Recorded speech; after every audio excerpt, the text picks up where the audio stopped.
कि मैं नॉर्थ से भी लड़ूंगा और साउथ से भी लड़ूंगा।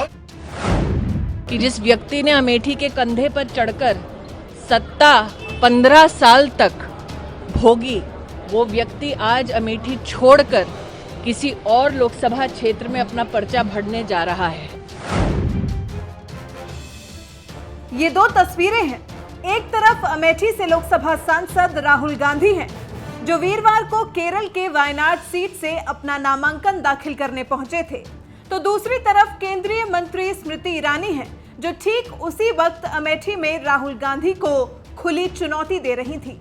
2019 के लोकसभा चुनाव में इस बार जो सबसे दिलचस्प लड़ाई है, वो अमेठी की लोकसभा सीट पर ही होने जा रही है।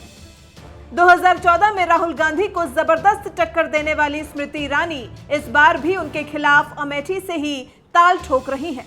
लेकिन राहुल के लिए अमेठी में इस बार वो हालात नहीं रहे जो पहले थे। कांग्रेस के इस गढ़ में स्मृति ईरानी ने अच्छी पैठ बनाई है। पिछली बार हार के बावजूद वो लगातार 5 साल तक इस क्षेत्र में सक्रिय रही हैं। यही वजह है कि इस बार राहुल गांधी को हार का डर सता रहा है और कांग्रेसियों ने अपने अध्यक्ष की कुर्सी को बचाने के लिए दक्षिण का द्वार खोल दिया है।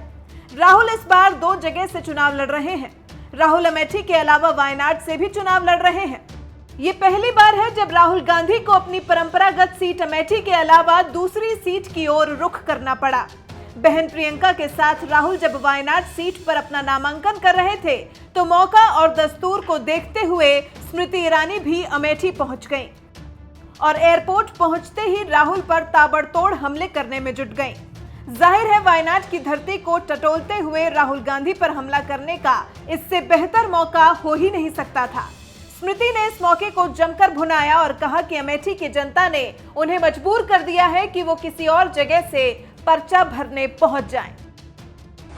की ओर से आभार व्यक्त करता है कि जिस अमेठी को 15 साल तक एक लापता सांसद झेलना पड़ा, जिस अमेठी की व्यवस्थाओं को छिन्न भिन्न किया उस सांसद ने, आज उसी अमेठी की सेवा में, उसी अमेठी को सशक्त करने के लिए राष्ट्रीय संगठन ने मुझे दायित्व दिया है। ये अपने आप में एक बहुत बड़ा संकेत है कि जिस व्यक्ति ने अमेठी के कंधे पर चढ़कर सत्ता 15 साल तक भोगी, वो व्यक्ति आज अमेठी छोड़कर किसी और लोकसभा क्षेत्र में अपना पर्चा भरने जा रहा है। अमेठी का ये अपमान और अमेठी से ये धोखा अमेठी की जनता बर्दाश्त नहीं करेगी। स्मृति ईरानी ने राहुल पर हमला बोलते हुए कहा कि जो शख्स 15 साल तक अमेठी का सांसद रहा, आज दूसरी लोकसभा सीट से अपना पर्चा भर रहा है। यह अमेठी का अपमान है। बीजेपी को लगता है कि राहुल हार के डर से दूसरी लोकसभा सीट से चुनाव लड़ रहे हैं, तो वहीं दूसरी तरफ कांग्रेस सफाई देती फिर रही है कि ये सब तो दक्षिण के लोगों की मांग को देखते हुए किया गया है। राहुल अपनी बहन प्रियंका गांधी के साथ वायनाड पहुंचे थे। नामांकन से पहले उन्होंने 2 किलोमीटर लंबा रोड शो किया। मुस्लिम बहुल वायनाड से राहुल ने मोदी सरकार और आरएसएस पर निशाना साधा। जिस प्रकार से सरकार काम कर रही है, जिस प्रकार से नरेंद्र मोदी जी आरएसएस काम कर रहे हैं, देश के काफी लोगों को लग रहा है कि उनके कल्चर पे, उनकी भाषा पे, उनकी हिस्ट्री पे आक्रमण हो रहा है। तो इसलिए मैं मैसेज देना चाहता था कि मैं नॉर्थ से भी लड़ूंगा और साउथ से भी लड़ूंगा। अमेठी में स्मृति ईरानी चली गई।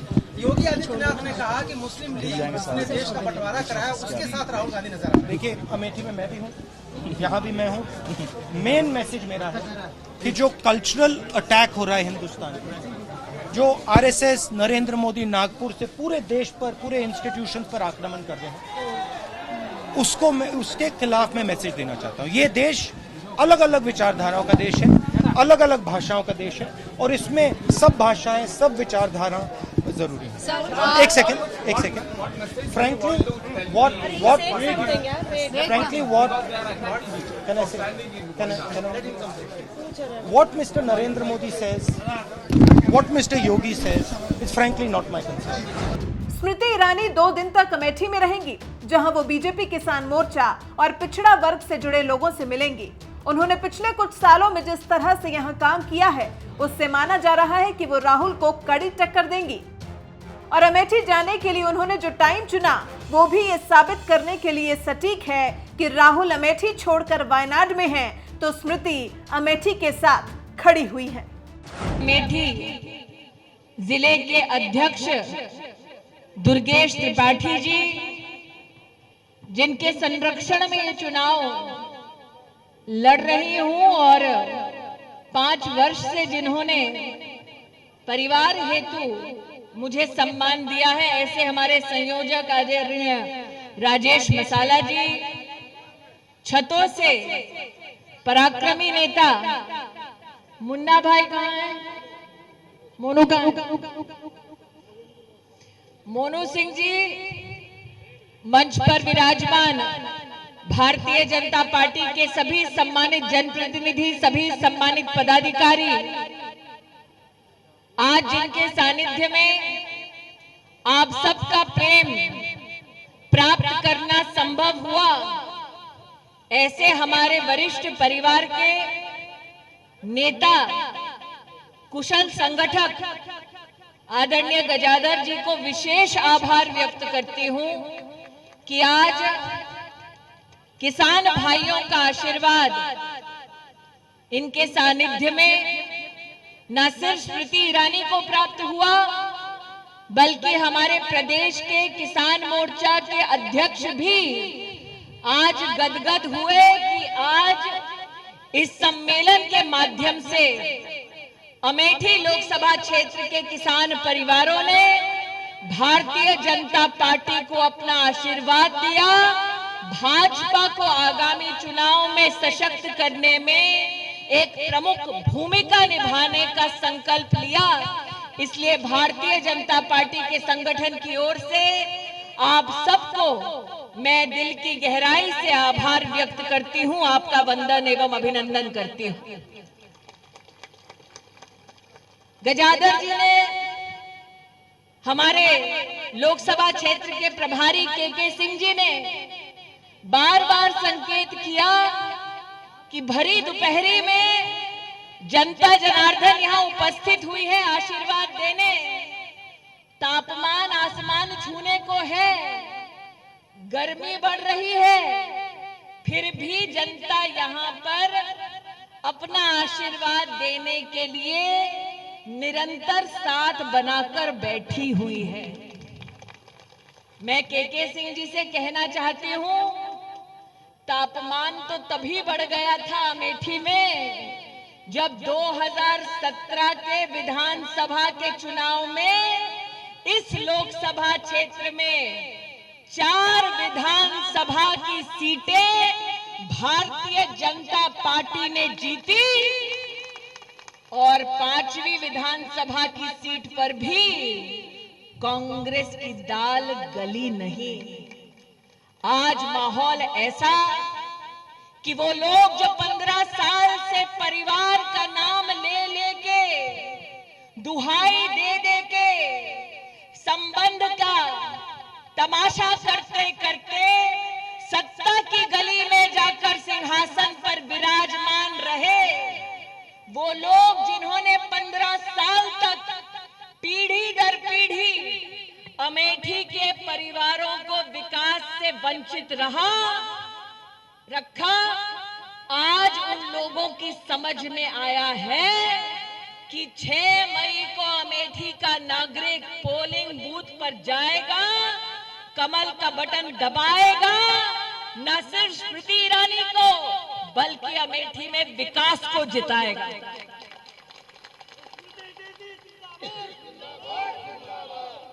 2014 में अमेठी लोकसभा क्षेत्र का सत्य क्या था, ये पहली बार देश जान पाया। 2014 में आपके सम्मुख कांग्रेस के नेताओं ने संकल्प लिया कि 10 साल से अनदेखी कर रहे हैं, इस बार हमका वोट दे दो, हम इस बार कम से कम विकास करेंगे। 14 से लेकर 19 हो गया, चाहे किसान हो, चाहे मजदूर हो, चाहे नौजवान हो, चाहे बच्चा हो, अमेठी का एक एक नागरिक नागरिक गवाह है। छल के सिवा, बदहाली के सिवा लापता सांसद ने अमेठी को कुछ नहीं दिया। मुझे आज भी याद है 2014 में पहली बार चुनाव के परिणाम की घोषणा के बाद गौरीगंज मुख्यालय में जब किसानों की बैठक हुई तो किसान परिवारों ने सर झुकाकर कहा कि बिटिया, पूर्ण रूप से आशीर्वाद तुम्हें नहीं दिलवा पाए, किस मुंह से तुमसे कहें कि हमें मदद की दरकार है।